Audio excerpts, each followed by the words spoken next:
All right, guys. It is the 6th or 7th edition of the Starting Line Society podcast. We are live on YouTube, X, and we're live on my personal Facebook profile because I haven't had enough time with the actual podcast Facebook page to go live. But we're live on those two channels. So if you guys are watching out there, welcome.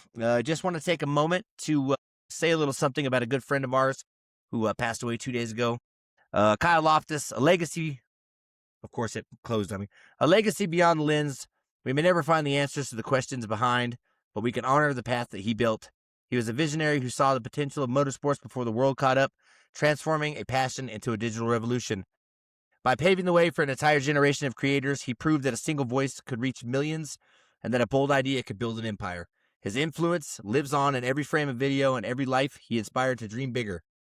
In his memory, let us lead with kindness, reach out, listen closely, and hold your friends a little tighter. This journey is heavy and no one should have to carry it alone. Rest in peace, Kyle. Your light continues to guide the way. Just had to say that. Like I said, Kyle if it wasn't for Kyle, I don't think that online motorsports media would be what it is today. He paved the way for content creators to do.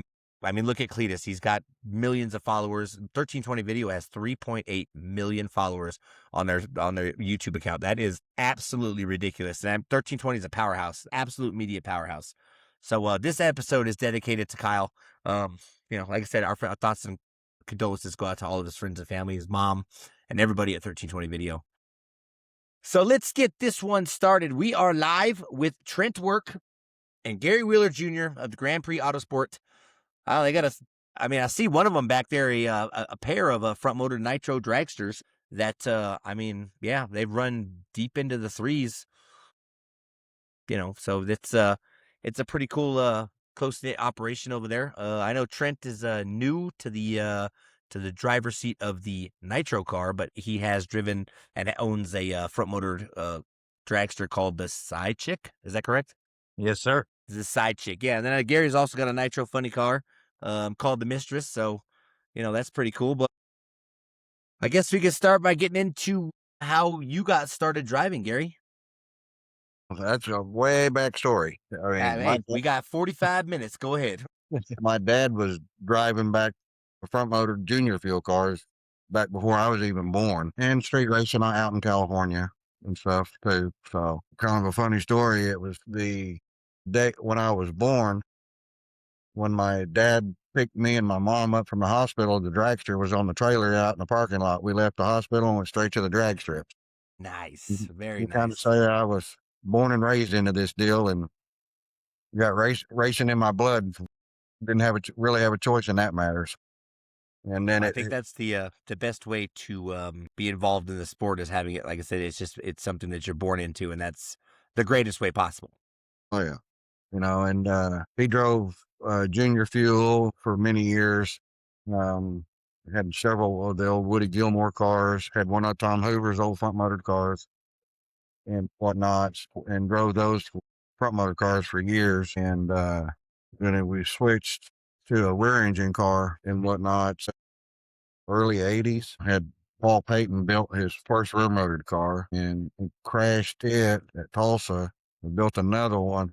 And then by then I think I was 15 on the second one. And then one day we was at the racetrack and I said, "You feel like driving?" on it? Sure. And he said, "Well, get in." And he said, "It's time for you to learn." And the bugs have been on me ever since. So, and I drove rear motor cars for several years. We had a deal at Tulsa back in the late 80s, early 90s. It was a Top Comp Association deal with Steve Carbone and a bunch of us old racers. I was a young one then, and we ran there. Shelley Howard was in it and whatnot. Okay. We ran it for several years. And then Carl Blanton started a deal, American Drag News deal series.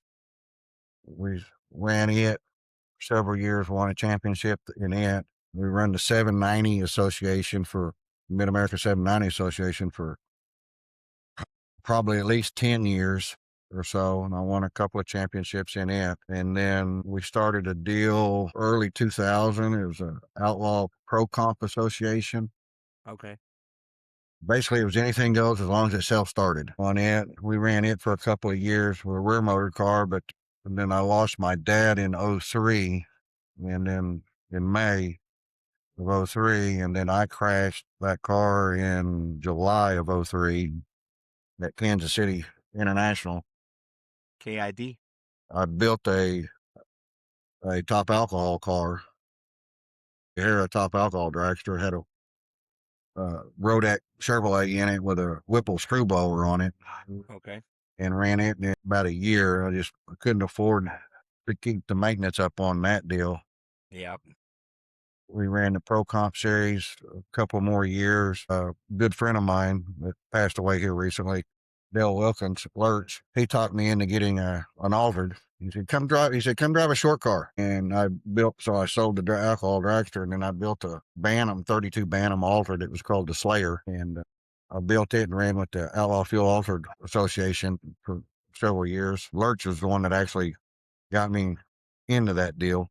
Yeah. The Hemi Hunter. Yeah, oh yeah. Yeah. Me and both were Chevrolets through and through on that. And then one day I've known John at Grand Prix since I was in diapers sitting on his counter. And he called me one day and said, hey, I'm wanting to build a nostalgia A-fuel car. What do you think about driving it? And I said, sure. Where do we start? He goes, well, I don't even have a car yet. So we spent a couple of years building the car, and then I started driving for John. We ran the A-Fuel nostalgia class, injected nitro deal for about 8 or 9 years on that. And this is actually the car right here that I started in. We started with that Trent's driving now. And then I took a few year hiatus for some personal issues. And then John asked me to come back. What is it? 6, 7 years ago? That'd be like 18, I think, 19, like 18 or 19. Okay. He asked me to probably be interested in coming back and driving for him again, which I jumped at that chance, still running that car as an A-fuel car. And then we was able to purchase a car from Chuck Tanko, and we converted it over to the A-fuel class. And then this car here, we converted, that was the A-fuel car, the original A-fuel car. We converted it over to the Heritage legal top fuel deal. Had a lot of fun with both classes. It just got the Heritage series just got to where with our location, most of them are out on the West Coast. Right. A lot of California type stuff. Yeah, we'd have for a lot of years, we had one at Tulsa and one at Bowling Green, and we'd make the trip out to Bakersfield twice a year and everything. But it just got to where it wasn't cost effective for us to do it anymore. Yeah. And then luckily the Nitro Chaos series and the Funny Car Chaos series with Chris and Tara came out, so we tried our hand in it with the A-fuel car, injected nitro deal, and we kind of seen the writing on the wall that wasn't gonna get us where we wanted to go.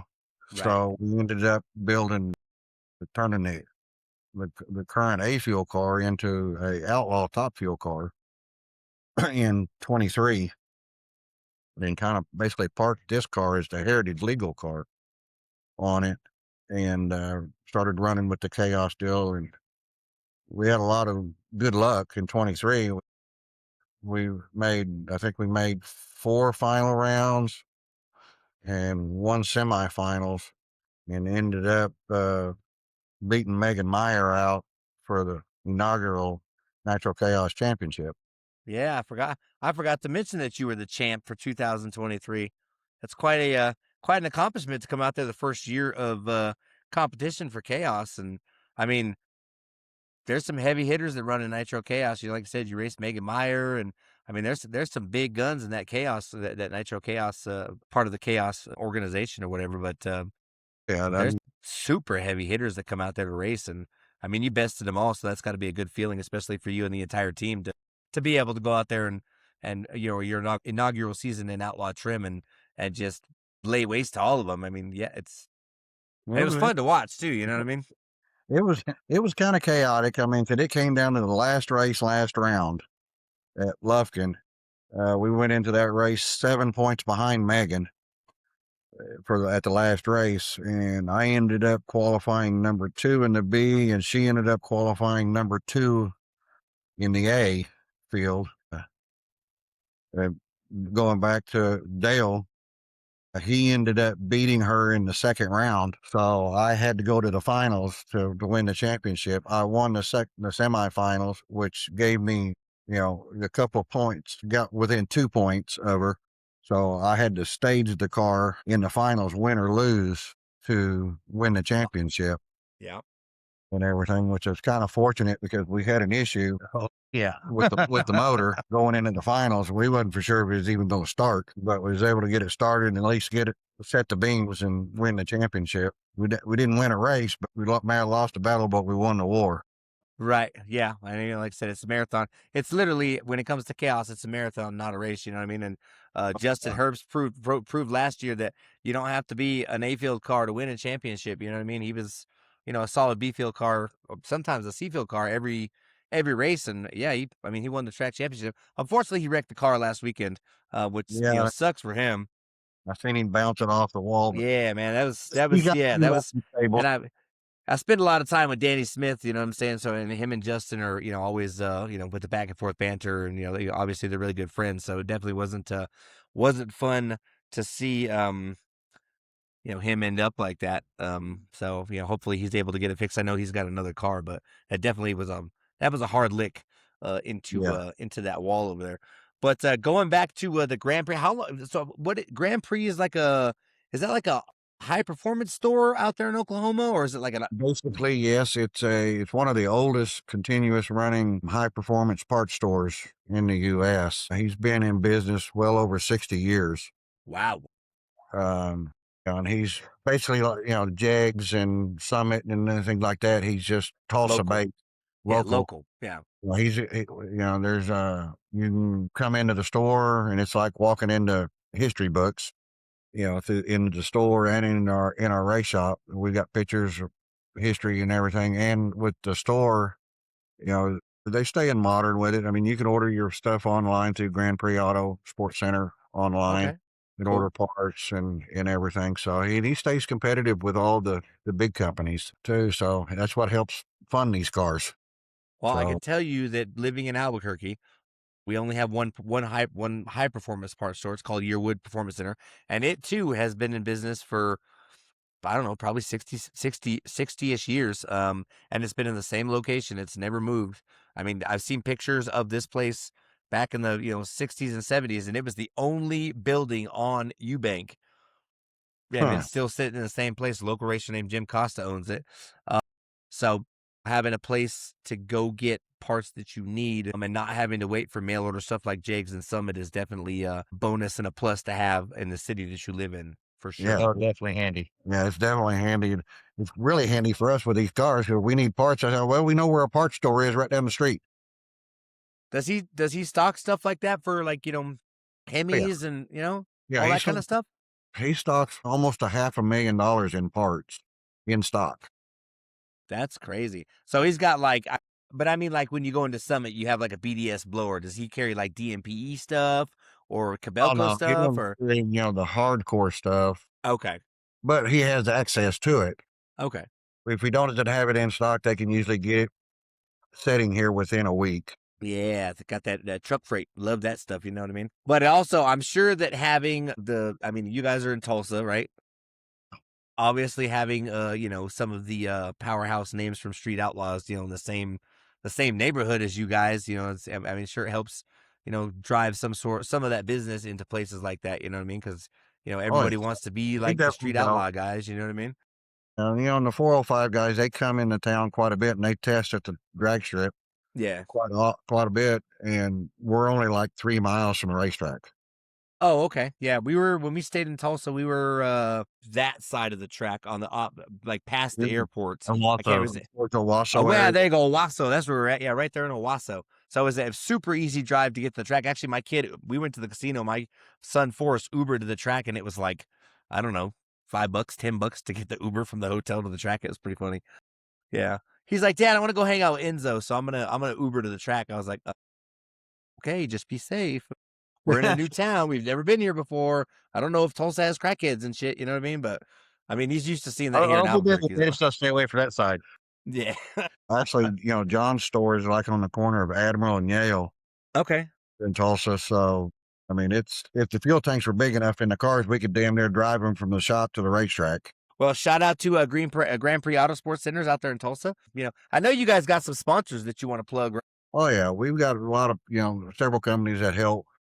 We have, of course, obviously Grand Prix is John was our biggest owner, and he puts in the most money on the deal. But I got to give a shout out to CP Carrillo and Aries. Okay, yeah, Justin Harris. Yeah, he's a good guy. Justin and Cindy, treat us real well on parts. Pete Dove with Dove Fuels. He Yeah, supplies Mr. all of our, Pete. yeah, he supplies us with our nitro and whatnot, and oil and whatnot stuff. Cleaning chemicals. And we got to give a shout out to, Driven Oil, because here, I don't know, a week or so ago, we kind of signed a deal with Driven Oil Okay. to help on that. Because these nitro cars, they don't run on hopes and dreams. They run on cash and credit cards. Yep. Well, we try to stay away from the credit cards because that's when things really go wrong. But yeah, definitely, they definitely know how to eat a dollar every couple of inches. Yeah. And we have Randy at RPM data loggers. Okay, yep, we run an RPM on our car too. Great. It's a super fancy system, and it's a great alternative to some of the So, more expensive stuff out there. You know what I yeah. mean? And we have, we run the clutches and stuff, everything we run. Aeromotive helps us out with fittings. All the little whatnot stuff, the nickel and dime stuff that now is $5 and $10 stuff, Yeah. anymore. I mean, every little bit helps, but the way the economy has been and stuff like that, our biggest expense, you might say, other than the cars, is fuel expense. I mean, going and coming, going to the races and getting back and whatnot. As everybody knows, diesel ain't cheap anymore right now. It's $5.50 where I'm at. Yeah, and then, and with the nitro and the oil and stuff, those are expenditures, and NGK spark plugs. I bet you guys go through a lot of those too. Yeah, I mean, I go through basically on one run on my car, and it's basically the same with Trent's car too, pretty close. You 8 spark plugs a run, 5 gallons of oil a run, and anywhere between 10 to 12 gallons of nitro a run. And that's one and done. I think somebody I was talking to, I don't know if it was Stringer or somebody that I was talking to out in it, said that that the price of nitro has gone down a little bit, as opposed to where it was last year. It I has a seem little bit, but not.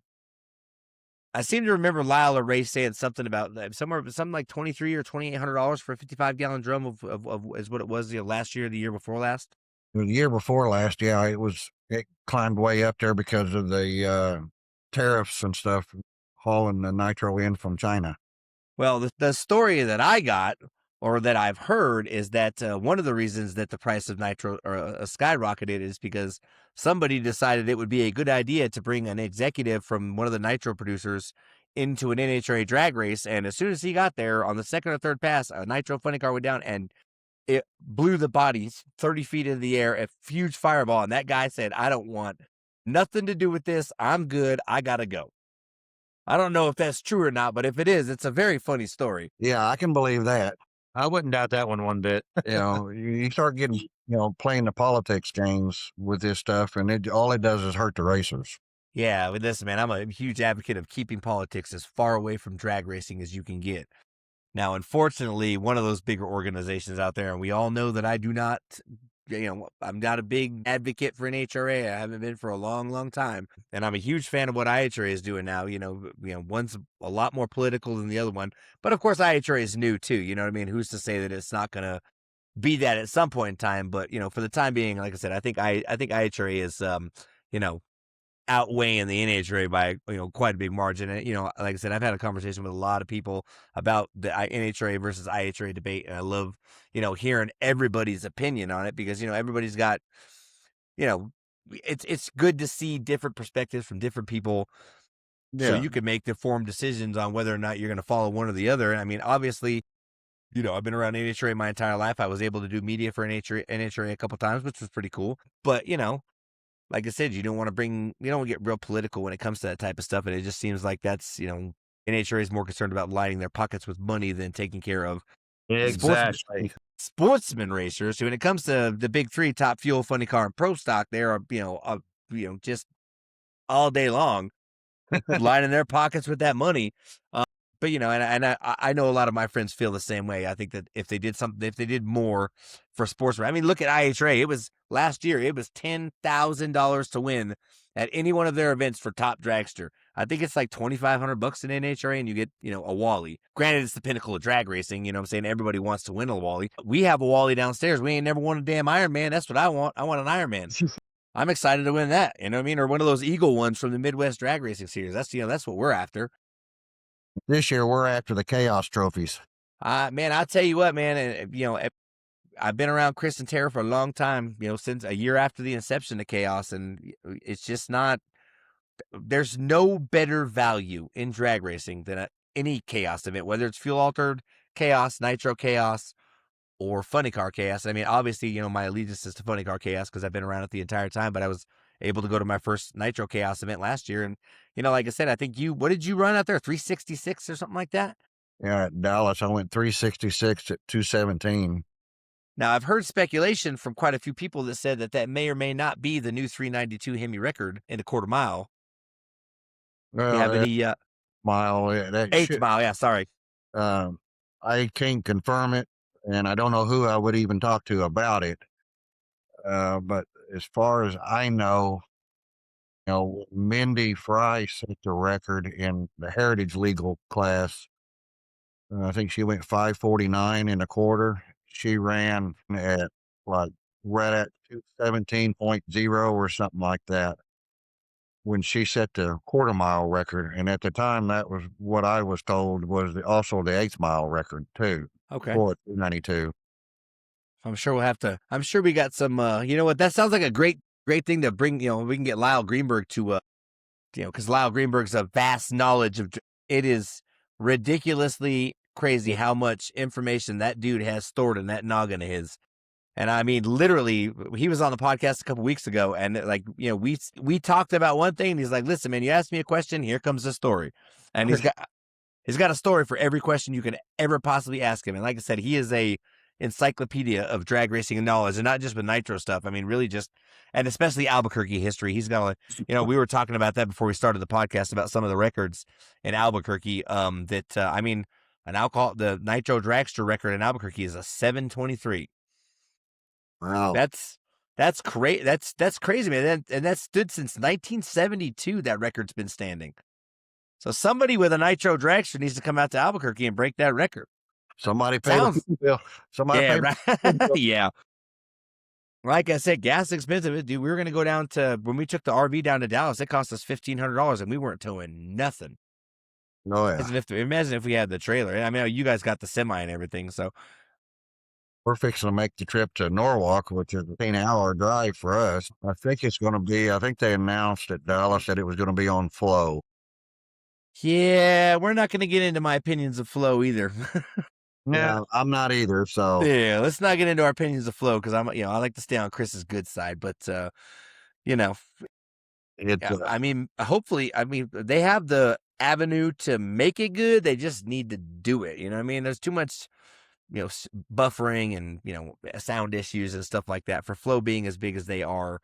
It should be seamless, and I mean seamless. Actually, if you not to change the subject.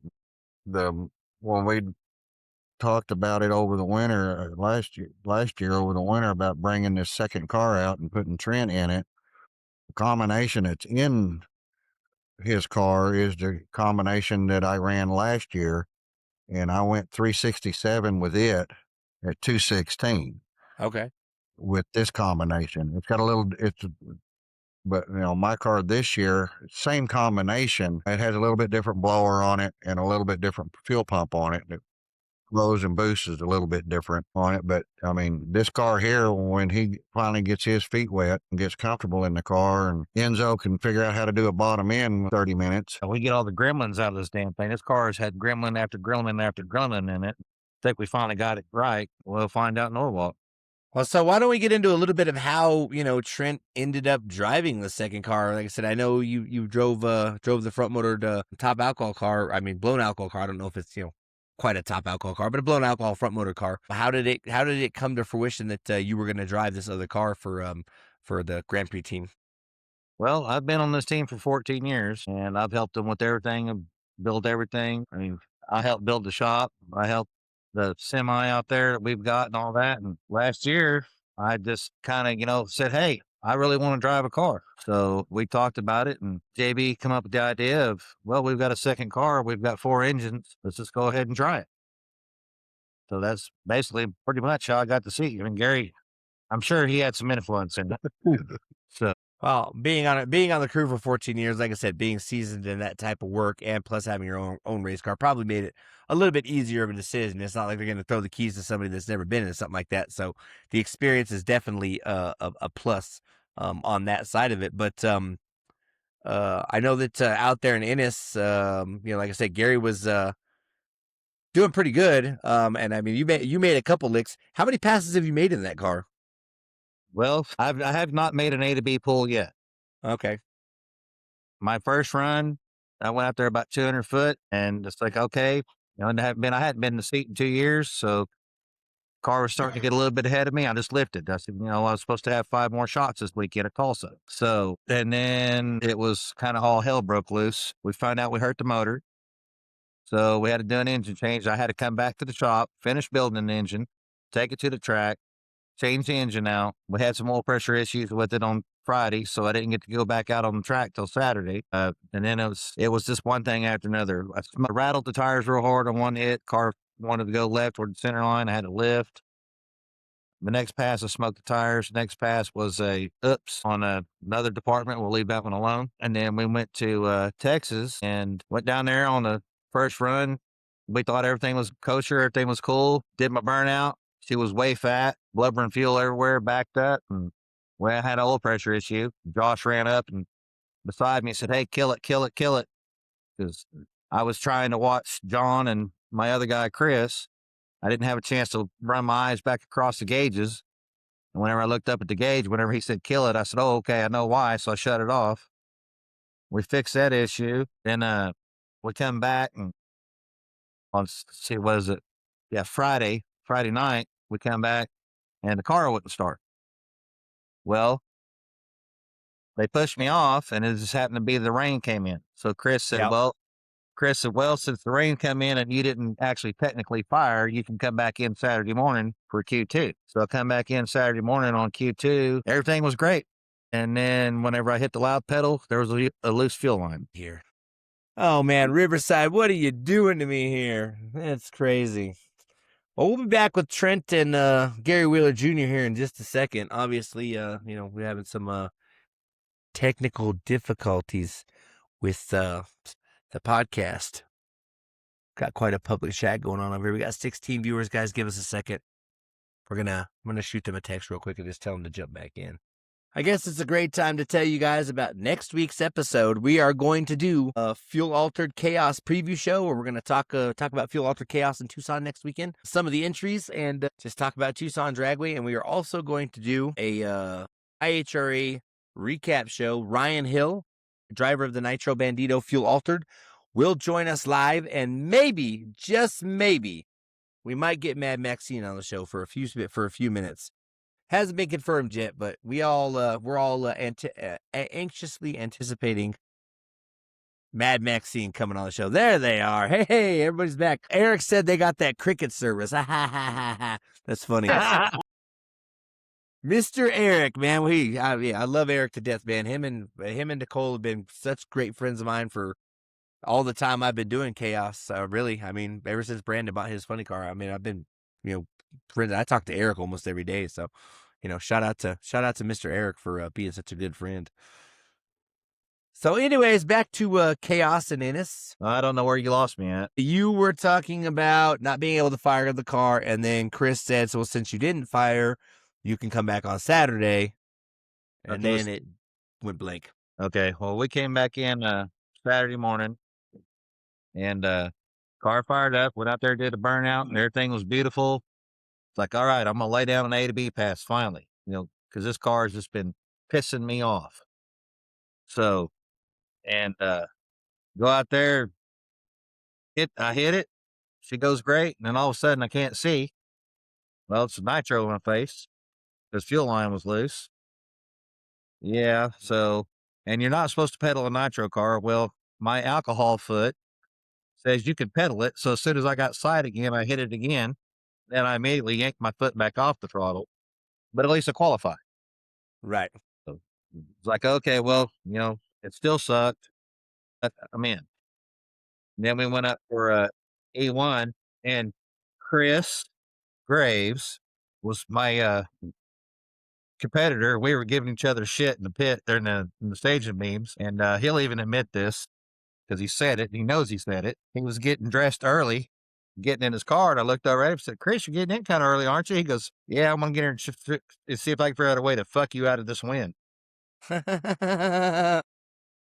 So, of course, he got lucky. The car didn't start because I was going to see if I could mess with him.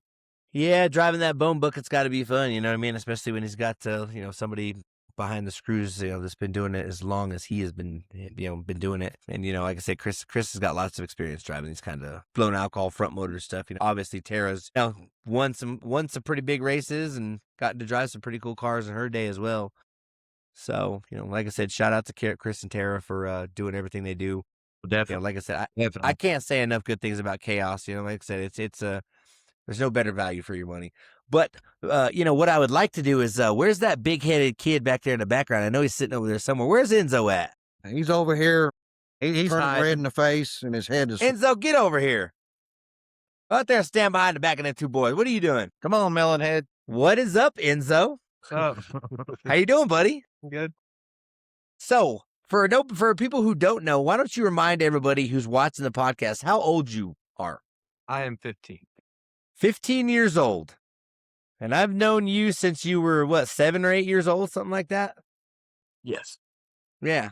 I remember one of the best stories I could definitely tell anybody about Enzo is seeing him in the pits at North Star Dragway, and just, we were just hanging out, and every girl that saw him was like, "Oh my God, he's so cute. Look at him." The funniest thing, I've ever witnessed in my life was watching that go down at North Star Dragway Eric says you were on your phone. Dude, put that shit down, bro. What are you doing? It's going to rot your brain. Hey, I was sending my mom TikToks, to be fair. Yeah, that's funny. That's exactly what Nicole said too. She said he's sending me TikTok. That's funny. So, bottom end guy on a nitro, a front motor nitro car. You did some bottom end stuff on Brian Lewis's funny car as well. So, like I said, how are you enjoying that type of work, man? Man, I love it. It is so much different than the alcohol stuff, and I enjoy it honestly a lot more. Really? It's been awesome working with Josh and Gary and Trent and getting to learn the ropes of nitro stuff, but I definitely enjoy it a lot. Well, definitely. Hey, listen, one piece of advice I can give you is definitely keep your head down and learn as much as you can. And maybe just someday, like I said, maybe, just maybe, they might look at you and say, "Hey, bro, you want to take this thing for a lap?" Hey, if Gary told you right now, get in it, we're going to fire it up, and you go make a pass in Tulsa, what would you say? Absolutely. Until it's, of course. Well, until it starts, then they might have second thoughts. Oh no, it did it again. It's been a So long you time guys since got we've been to on the talk- wall. You together gotta shooting. keep talking. I I think the last time we shot a race say. together was in Amarillo, I think. Yeah. I think we're still. Probably the tornado race, I would assume. I'm sure that Nicole will pop in and say something about that. But yeah, I think the tornado race at Amarillo Dragway for Funny Car Chaos was probably the last time we actually shot together. But like I said, doing media and trying to work on race cars is not easy at all. Or doing media and running 3 juniors is also not easy. So yeah. But again, guys, hey, listen, you guys need to make sure you check out next Thursday's podcast because it's going to be pretty neat. Recapping Fuel Altered Chaos. We're going to previewing Funny Car or all Fuel Altered Chaos. We're going to recap the IHRA race, the start of the Triple Crown. Somebody wins that race and then go out and win the next 2 races. They're going to win $1 million. I got my money on Ryan Hill for the Fuel Altered class. And, as far as Funny Car and Top Fuel, you got some heavy hitters out there. Ron Capps, Matty Gordon, Sean Reed. There's some big Scott Palmer, Lex June. There's some big hitters. I haven't really heard too much about the funny car class as far as who is entered, but I guess we'll find out tomorrow because they did all the sportsman stuff today, but they're going to do the big show qualifying for the IHRA race out there tomorrow, and then also on Saturday. And then, Maple Grove's coming up on the schedule, I think, next for the Triple Crown. There we go. There he Now we're is. back. Man, yeah, that cricket service y'all got out there at the shop ain't getting it done, man. Y'all need to upgrade to like T-Mobile or what's Elon Musk's, what's that called? Starlink? Starlink, Yeah, get you some Starlink. Look, he's repping Driven Oil on his hat. I like that. Shout out to Driven Oil. I really like. See, and yeah, Nicole says she likes the RFC type of stuff. You know, she's doing all the chaplain stuff for the Racers for Christ, which is, like I said, great stuff. And I'm, super proud that she's doing all that stuff. But maybe someday I'll put it. We could talk her into, taking some photos at some point in time. I don't know if I can survive without my camera in my hand, and now I've got my son addicted to it. So, yeah. And this is Josh, right? Yes. Josh. Yeah, Josh. Josh, how long have you been with the Grand Sport team? So I started with Brandon too in 2000. On the Pro Mod. Yeah, on the Pro Mod. That Okay. wrapped his PJs, and then it went to the Attitude Adjuster, and then in 19 we bought John Hale's old car. Yep. I on that until he sold it. But the whole time I was doing stuff with Gary too, with his front motor car, running Rudy fuel car, and then we started doing a little bit of Grand Prix stuff in 20, and then I've been with them ever since. So basically 2019 into 20. Enzo, are you hearing him talk right now? Yeah. You better pay attention, boy. I gotta say, hey, This is the best bottom end guy we got. This poor little shit here, I don't know you.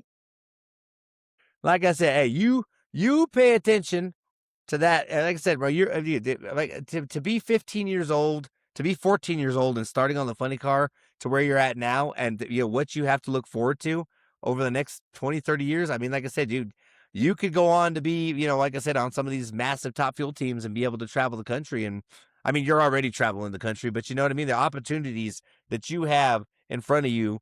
And obviously, I mean, like I said, you're grabbing that bull by the horns and riding the shit out of that motherfucker. So, like I said, I'm super proud of you. I know your parents are super proud of you.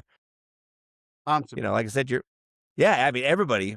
Yeah, I mean, obviously, look at He's you. been laying in your You're over car there. with me since he was probably 7, 8. I mean, Dude, you're over there working on top. Brandon's Pro Mod. I mean, his head was 20, but he was 7. All right. See.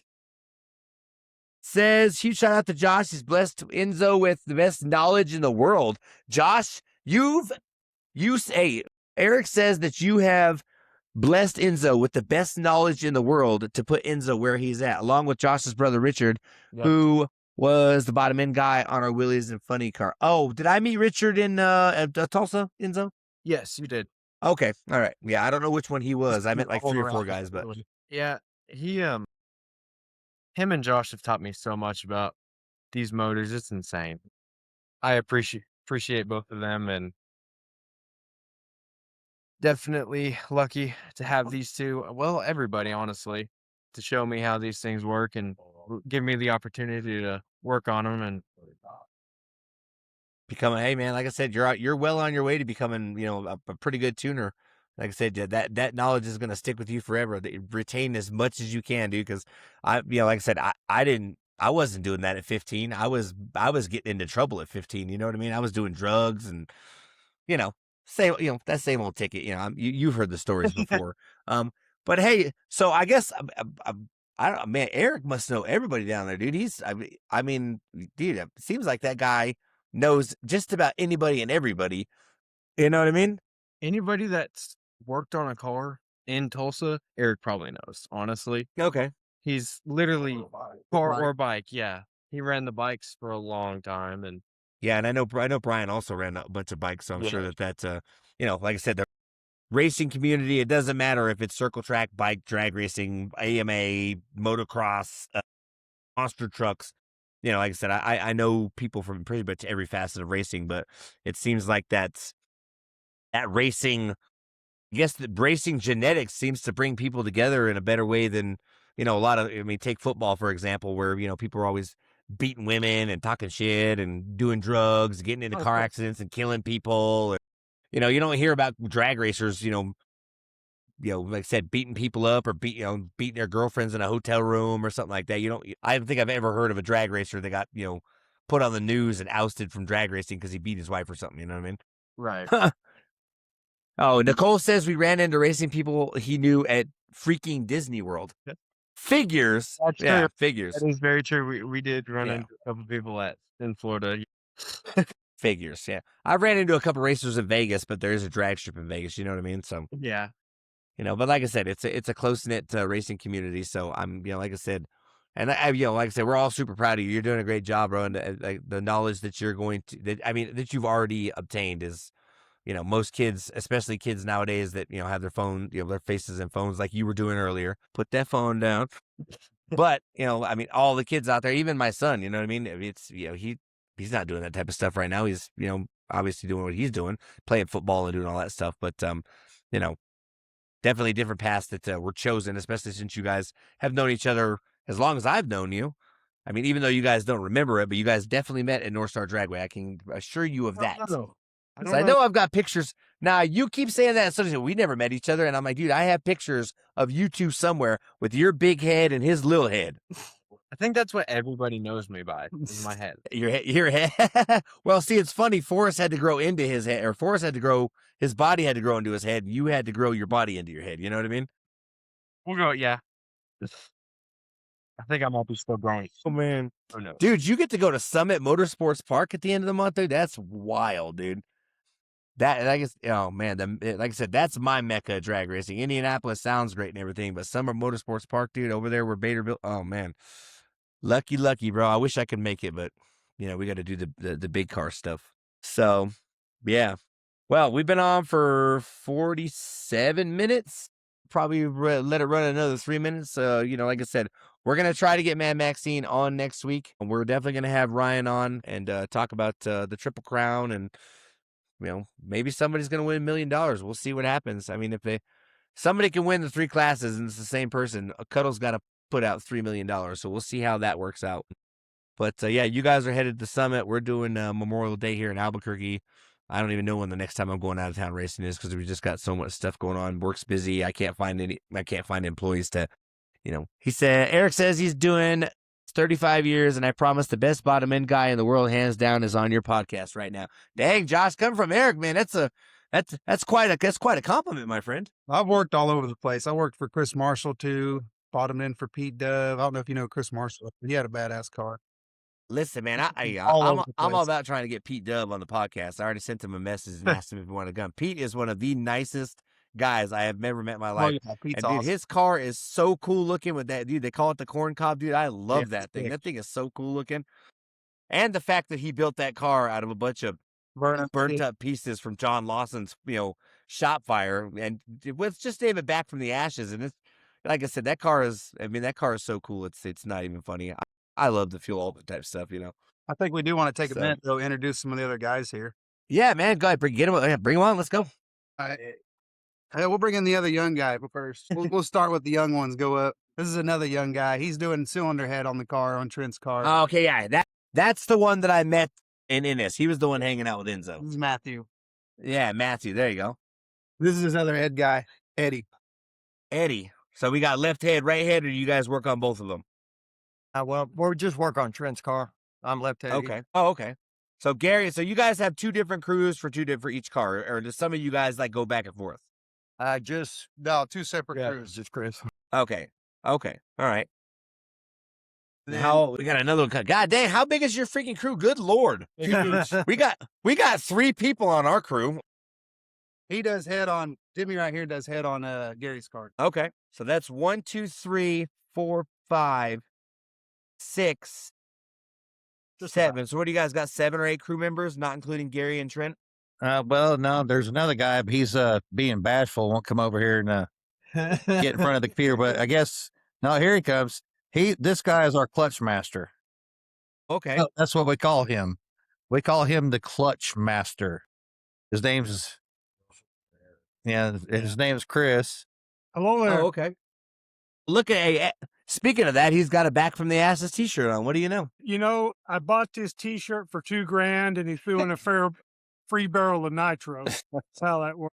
So it looks like you have been around this stuff for a long time, no? Yes, I have. Gary and I, you know, we were young horn dogs running around the Tulsa track in the late '80s, and couple of years ago, he called me, and my hearing's not very well. I thought he said, "Do you want to do lunch?" But he actually said, "Do you want to do clutch?" And so here I am. Well, you know what they say, working on a clutch definitely turns your hair a lot grayer. Sometimes it makes it darker. Yeah. Well, it's funny. I got a chance to crew on Terry Totten's Top Fuel Dragster out in Bandimere 2 or 3 years ago. Yeah.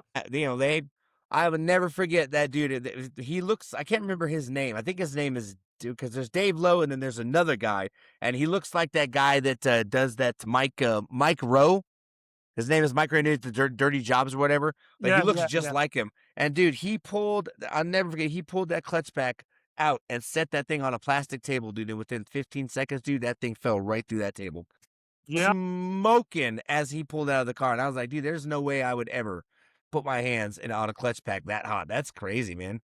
Yeah, I've done some time on Terry's car and on his car, and I know who the micro guy is you're talking about. Dave does a pretty good job of doing some impressions of him sometimes. He does too, man. He looks just like him. It's funny.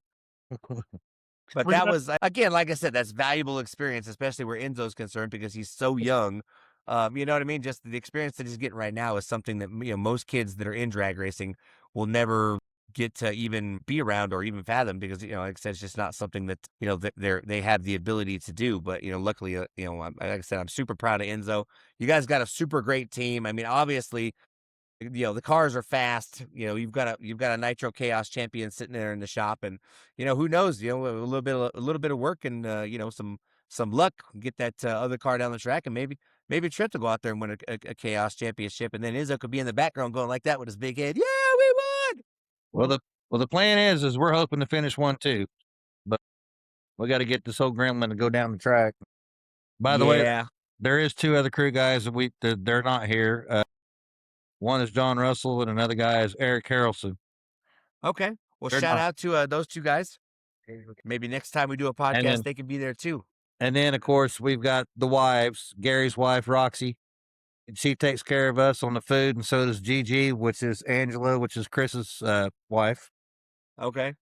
We had to, without those 2, we would starve. You guys would starve.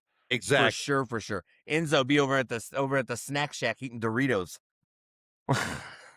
Hey man, he'd be trying to shove his big head in the bag. Listen, man, without the wives, I don't know if any of us could do, you know, not only putting up with the, you know, crazy nights and, you know, all the traveling and stuff, but, you know, my wife's a godsend. She cooks for us and, you know, make sure that we're definitely fed when we're out at the track, along with Paul's wife, Caitlin. She also does some of the cooking and stuff. So, you know, wives are an integral part of the racing as well. But it's cool that you guys wanted to include everybody and make sure that everybody got their own shout out. You know what I mean?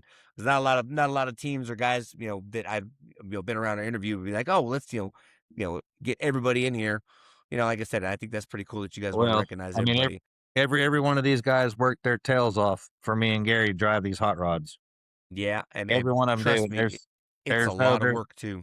Yeah, there's no. The future sitting there. Yeah.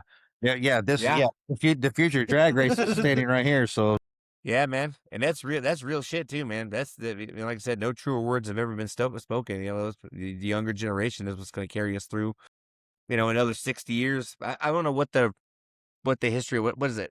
65, 70 years for NHRA? Isn't that what they're doing right now? 75. 75. Yeah, 75th anniversary. So I mean, NHRA has been around for a long, long time. And these guys are going to carry us hopefully for another 75 years. So shout out to those, you know, like I said, the entire Grand Sport team. I hope you guys have a great year. And, you know, from all of us at the Starting Line Society podcast, good luck at Norwalk. And, you know, we'll try to check in on you guys and see how it's going. I'm sure Enzo will send me updates throughout the weekend. Isn't that right, Enzo? Possibly. Good Lord. Oh, you know what, dude? This is actually the most popular chat that we've had the entire time I've been doing this podcast. We got 35 comments.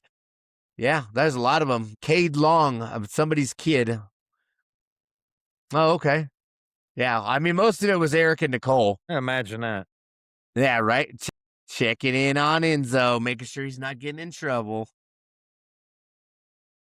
Well, all right, guys. We haven't taken him that far out of state yet to get him in trouble yet. I mean, I'm sure Enzo could find his own trouble anywhere. You know what I mean? Yeah, in the kitchen or something, lighting something on fire or something. I'm just kidding, Enzo. All right, guys. Hey, this has been the Starting Line Society podcast.